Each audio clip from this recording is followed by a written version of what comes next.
welcome to the Living with Cancer podcast series, Beyond the Diagnosis. This morning we have Oscar Chalupsky, who's joining us for a second time. Welcome, Oscar. Lovely to see you again. Thank you very much, Belinda. I'm very proud and honored to be on your show. You know, not everybody gets there.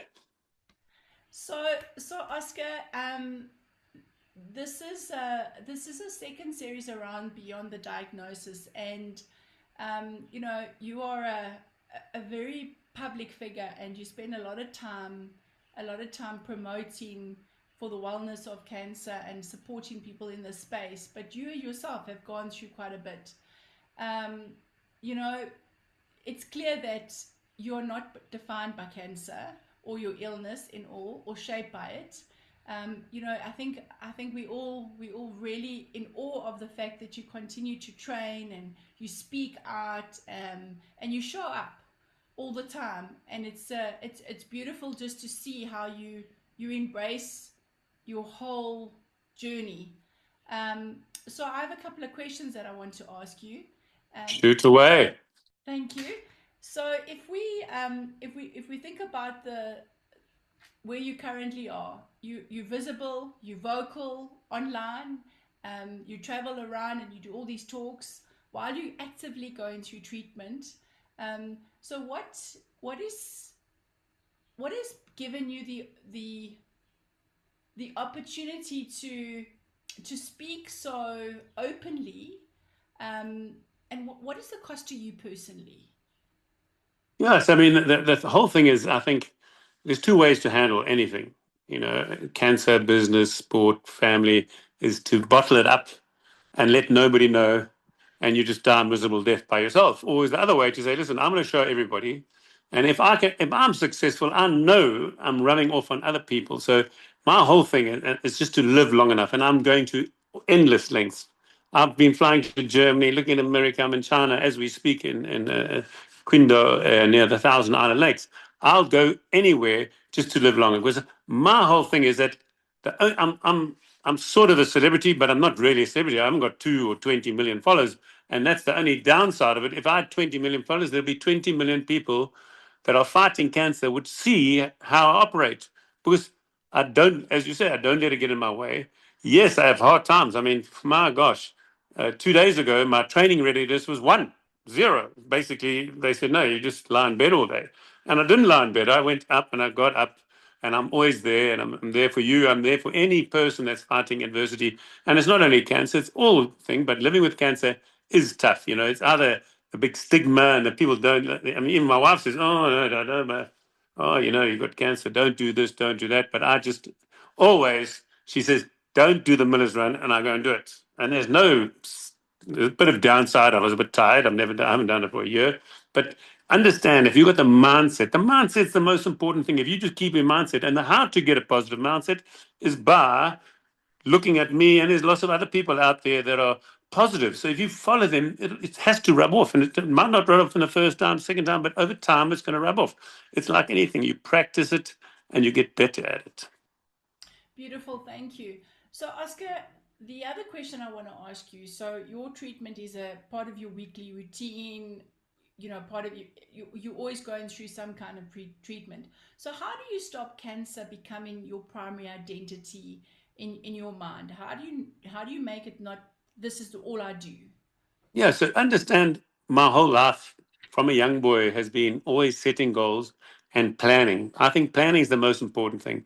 So I know, and that's where my wife comes in clear again. She plans all my pills. So today I had my dexamethasone, which is a steroid, which I've got to remember, which you have to remember. Understand, you can't just put cancer aside and say, okay, it's going to go away. My cancer is not going away. I've never been off treatment, not even for one day or 1 week, I should say. Is that I'm on chemo in the morning and dexamethasone and tablets in the evening every single day. So I've got to put that down, put it out of my way, but understand, put it down so you do it, because the most important thing is you do it, and then you base your life around that. If I've got treatment, and I knew I had an appointment today in China at 2:30, 8:30 South African time, have that appointment. As soon as I finish that appointment, bad news, good news, I went and paddled, I said, and then as I finished my paddle, I knew I had a podcast with you. So you've got to put cancer in a priority spot in your diary, and that's it.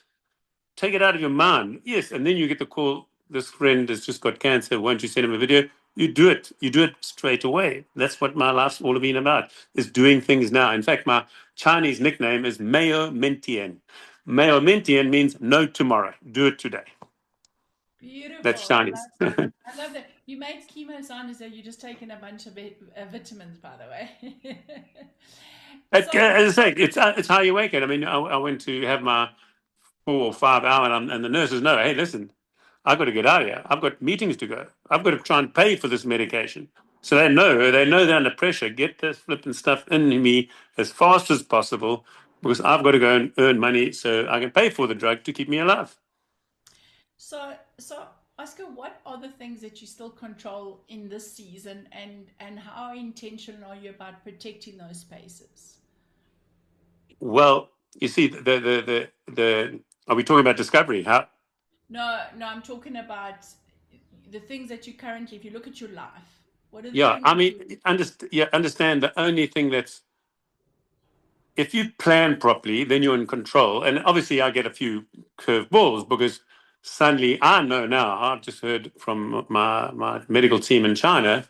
They've got a special CAR T GPR5D, GPRS5D, which is a special kind of CAR T that only China. I thought only China did it. They've had magnificent results. And today I heard, and again, this is what happens in life. They said, no, we can't do you till the end of the year. And my doctor said, no, you won't be alive at the end of the year. You have to have treatment before then. And they said that I could get this CAR T by June, but now what's happened? They've got the government regulation. But again, things will change. But again, it didn't even phase me that I said, okay. And now I've already organized that I'm looking at trials, clinical trials in America. I'm already starting to do it. So things that you aren't control, you can't control, don't worry about them. I mean, at the end of the day, what your son's doing in Florida or your daughter's doing, like, you can't control it. You can advise it and everything, but it's up to you to make the most of every day. So now I'm in China.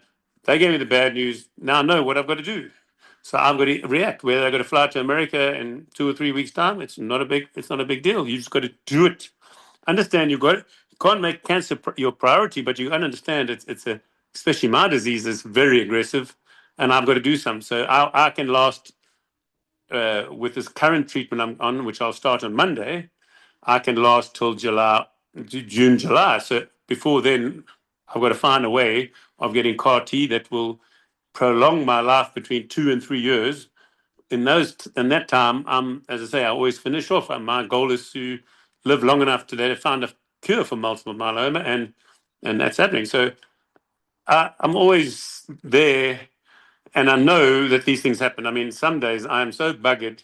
Like I was supposed to paddle on Monday, and I said, hey, I was too weak. So you just change your life. You just change. It's okay. I'm too weak, but I can still work. I can still do a little walk. I walked. I did my exercise, but I didn't paddle. And slowly building up. So you've got to listen to your body. And I think with modern technology, and I've got this watch, a Garmin, which tells me how how good I am. I do like now. I'm on a nebulizer. Nebulizer takes me 20 minutes a day. That's a long time sitting with the thing on your mask like this. Again, so what? Every single day, and this is something awesome. This perianal abscess has been with me for 3 months, 3.5 months. I've had to sit in a bath in hotel rooms in all over the world, Germany. I've sat in a pot with salt in it after every bowel movement. I've worn a pad, and I'm going through the last phases, so hopefully that works. And then I've got this nebulizer that takes me 20 minutes in the morning, 20 minutes at night. Again, didn't foresee it, but you've got to make sure that it's part of your regime and just know you've got to do it. You've got to So, do it if you want to stay alive. so two messages came through for me.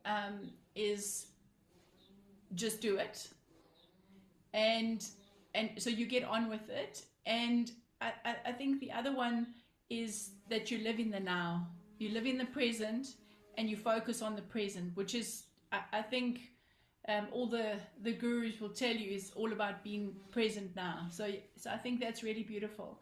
So my next question, as an elite athlete, your relationship with your body has always been very central, right? So how has that relationship changed during the treatment, and what did you have to relearn about your body? Yeah, I mean, understand you don't want it to change. I mean, age is going to do the same thing as well, and I've sort of defied age, winning my 12th Molokai at 49. I mean, that's unheard of. So I'm trying to defy all these things in my cancer. So what happens with my cancer now is that when I train, my heart rate goes through the roof because I've got no oxygen in my blood. That's what multiple myeloma is. It's basically no oxygen. It's just taken up by cancer.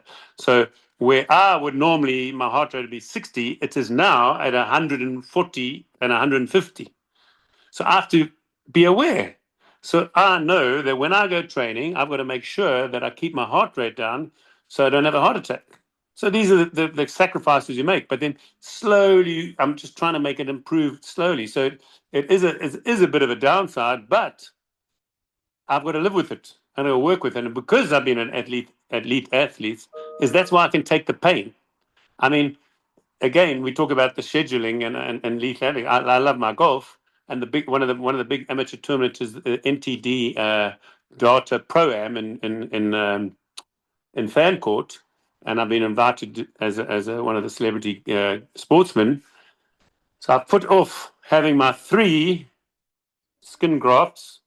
So they're going to take skin from my stomach, my hip, put on my head, and that is going to be a 1.5 hour operation under general anesthetic this time. Normally, I have it under local, and the guy said, "Gee," the pathologist who was cutting up the pieces of meat of skin to say, "Hey, how can you have this guy under local for 1.5 hours?" I just thought I love sleeping, so I've changed my appointment for my skin to happen on the end of the golf tournament the next day, and then I know I'm going to look like a pin cushion. I'm going to have all these cloves all over me. But again, you live with it. So I know I'm going to get fit up to that point, and then I know I'm not allowed to swim. I'm not allowed to get sweat. I'm not allowed to do these things. So you could prepare before.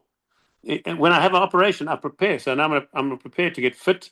I'll really and drop weight. It's easy for me. I just do fasting, and I'll be ready for that operation. So when I come to the operation, I know I can't do anything. I've got to be like lying still. I can't. I'll walk and I'll do everything very slowly, but I can't sweat because the skin graft might not take. So those are the kind of sacrifices you make. But you plan before you know it's happening.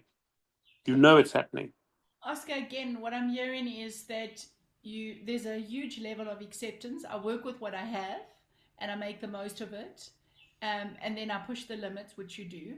And then the other message that I'm receiving is that you almost treat every event as a new challenge. So if you're going to be operated on, you work towards it as though it was a race or the next tournament that you're preparing for. So each one is just a challenge. So how do you prep for everything so that you always get the optimum results for everything that you do, even if it Yeah, I is. mean, again, we're getting back to what I originally said. If you don't plan, planning is the most important thing. That 5 P's, piss poor planning is the piss poor results. I mean, that's the end of the day. I mean, at the end of the day, if you plan everything, then you'll get the good results. So expect them. I mean, and my whole life has been that. I mean, they say, "Oh, Oscar, weren't you surprised to win?" I said, "No, I did the training, I did all the work, I expected to win." I'm sounding like Muhammad Ali. I just finished his book. I mean, at the end of the day, you've got to have that confidence. You've got to have that confidence, but the confidence comes that the plan that you've put in your diary, you've run according to plan, then you know the results.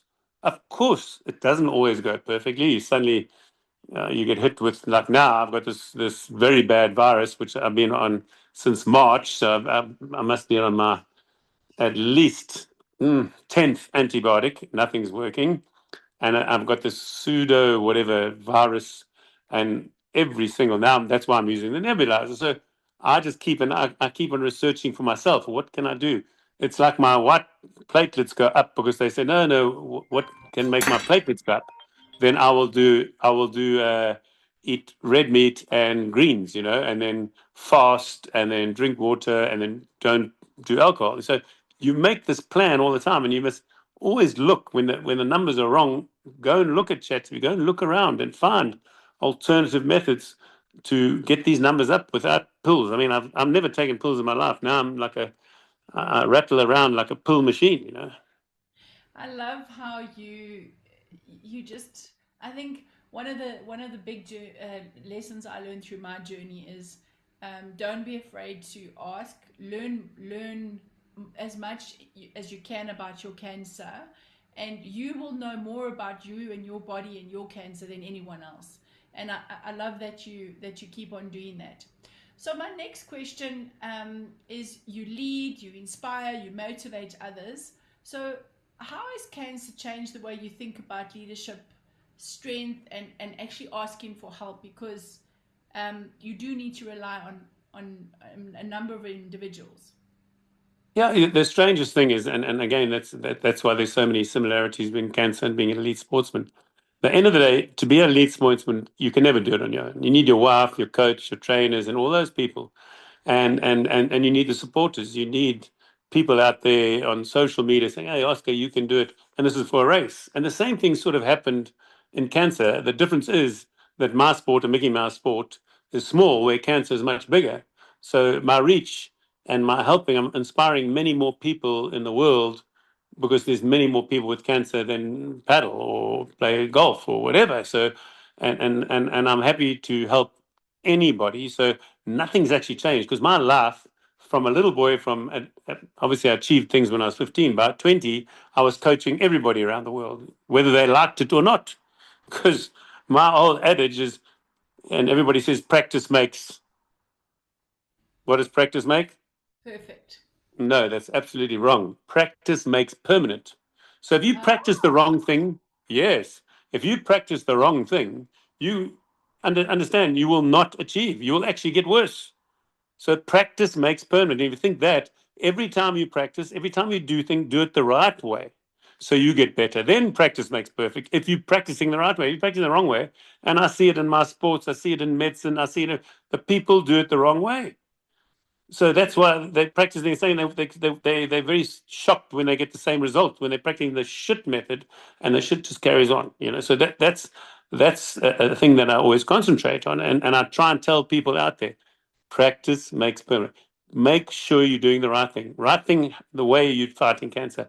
And all I do when I get people that have got cancer, I mean, when people ask me about paddling, I say go and look at a couple of videos. But when I say go and listen to Professor Thomas Seyfried, I know I've spoken to him, and what he's saying is the truth because I know that most doctors, and the doctors won't disagree, is they spend 2 weeks out of their 7 or 10 years of training on nutrition, and nutrition is the most important thing. In fact, if you speak to Thomas Seyfried, he says all cancers are caused by nutrition, and most cancers can be cured by nutrition. But the doctors won't hear it, nor will the cancer drug people or anything. They won't. So you have to do both.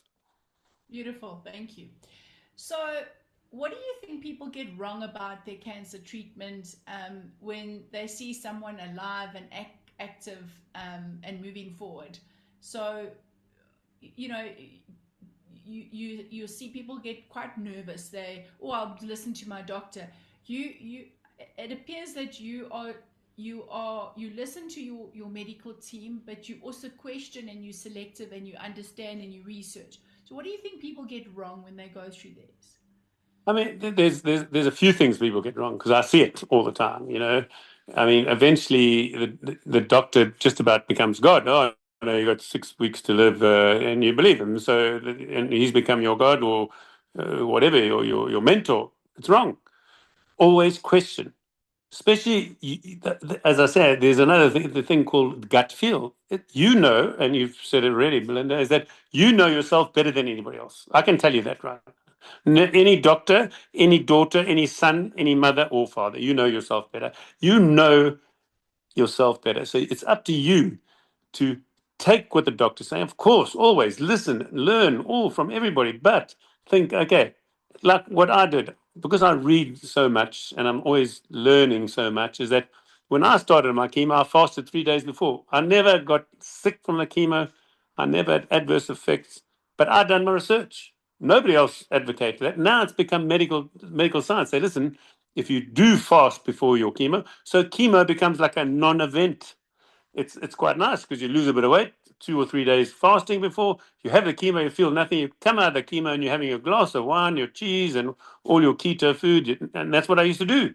And the people were so shocked. Then after that, I go and paddle 20 or 30 kilometers. The guy said, "What? Are you crazy?" Because I made it a non-event. So many people, I'm going to chemo. I'm going to. But it's like, okay, I'm going to have my chemo. Don't worry. I had my chemo, that I never forget, 2 years ago at the Masters Water Polo. I had my chemo and I was in the water polo playing in a team game. 5 minutes after finishing my chemo, a big event, and I can see the people. I'm going for chemo. How you feel? And the general, 95% of the people aren't like me because they haven't got the mindset, but they can get the mindset. Oh, I'm having this. This is the side effects. I said, oh, bugger the side effect. They give me the nausea pill. I never took one ever in my life because I said, no, I don't need it. I'm not going to get nausea. And the same thing with I like say I countercut some of these things. No, it's for this and this, but I don't get it. And I always used to throw the whether I was in Portugal or South Africa, I threw it away. I said, listen, I'm not going to get sick. It's my mindset. I'm not going to get sick. If I feel sick, must be something wrong.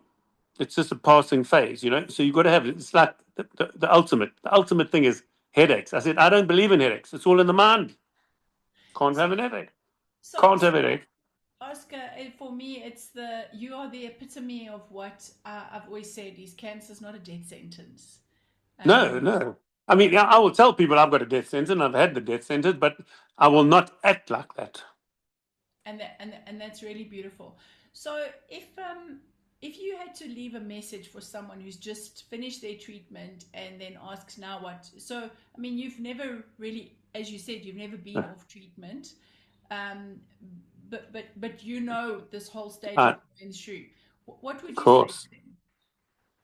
Now you've got to be very health conscious, but you've got to live your life. I heard a classic one. Oh, alcohol is very bad for you. Yes, running too much is too bad for you. Swimming too much is bad for you. All these things are too bad for you, but you've got to live life, and that's the most important thing. So I choose. I eat keto. I eat nicely, and then if I know I'm going out, I will fast 2 or 3 days before, and I'll eat everything so that people don't even know that I've got cancer. And I'll eat everything, and I'll drink everything. Maybe not even in moderation, by the way. But then I know, okay, if my score's not good, I won't have any alcohol, and everybody understands. But it's not because of my cancer. I just say, oh no, my score's not good because I've trained too hard or done something wrong. So then I won't have alcohol. But I will have the alcohol because the alcohol, when you're drinking with friends and celebrating, is such a high. It's like an adrenaline rush. Having alcohol, it's You're that living. is we exactly you're living. It means that you're living. So that's why I'm not. Everybody says, "Oh, gee, you can't have alcohol. It's so bad." I say it's so good for you because it makes you feel part of the crowd, feel normal. And you talk about that. And I've finished I'm feeling normal. I'm doing it. And that's what you've got to do is you try and keep cancer number one and keep fun at number 10, and understand you vary it in between. I know if I have a big night, then I'll fast for 2 or 3 days afterwards, and I won't have alcohol, and then so there's. But I will always socialize, and I want people to enjoy life. There's no use because you can get run over by a bus. You can eaten by a shark is even less. But you can run over a bus or have a car accident. It's far worse than you didn't have the alcohol. It's the old story at the Titanic. When the Titanic went down, the drinks trolley came back and half the people didn't have it. And now when they were in the water, they said, "What a stupid fool I was. I should have had that dessert I wanted to have." But I thought, because I understand you've got to live for the now. As you said, you've got to live for now. You never know what happens. And I think that's when you finish your treatment, try and become normal, but keep watching your markers, keep watching your markers, keep doing the right thing, and keep educating yourself. Understand there's one thing we're all getting older, some faster than others, but we can get wiser. And the way we get wiser is by educating ourselves. So, Oscar, I'm a big believer in not New Year's resolutions, but setting intentions. So, what are your Perfect. intentions for 2026? What is So 2026? I never specific in my old days. Like on the 1st of January, I'd do my whole diary for the whole year. I knew exactly where I was going to go, how much time I spent with the kids, wife, everything, and I was far more focused. Now I sort of much more generalized, and I know it's such a moving target, which all things should be, by the way. No matter what goal you got, it's a moving target because you don't know what happens.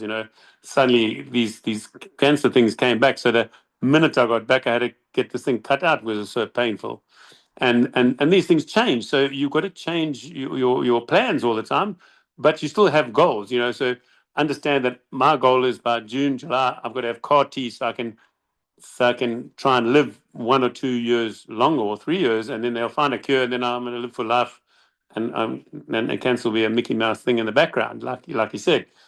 So that's God willing that happens. But understand. So and again, I want to make sure my business grows, and I'm here in the pacing factory, growing my brand to be one of the biggest Sersky brands in the world by the end of the year already. Or if it's not by the end of this year, by the end of next year. And again, these things I've always got a goal to make me live long enough to. So it's forcing me to try and keep the cancer at bay to make my boats last, and then again, I've got to make sure. So I've got New Mobile, which is the mobile side, and then doing talks. I want to do a lot of talks in America. I'm doing talks for the International Myeloma Foundation, which is an American based, and it's the first one that I'll talk in America, teaching people how to overcome adversity. So my goals are so varied. Is to spend time. My son comes out in March, so I'll gear up everything for that. So gearing up for the NTT challenge, then gearing up. Maybe I'll go to Hawaii.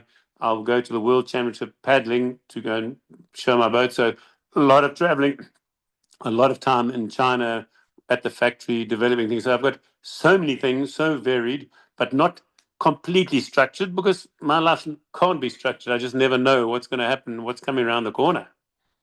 That's that's so super exciting, and we wish you luck with all of that. I don't even know if luck is the right word. We just wish you continued success.